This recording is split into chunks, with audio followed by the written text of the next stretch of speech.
Good morning. Yan. Mamamalengke ulit kami ni Hani.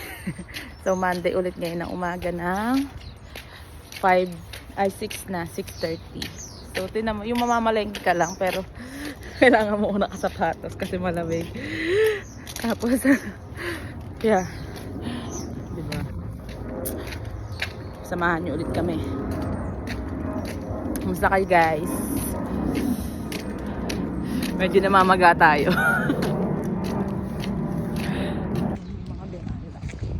Yan. Dito kami ay ng bahay namin. Yan. Si Hani may dala kaming trolley. Yan, para hindi kayo mahirapan magbitbit ay mag-trolley kayo. So parang Pinas lang dito, no? Mga village na parte sa Pilipinas. Ganon.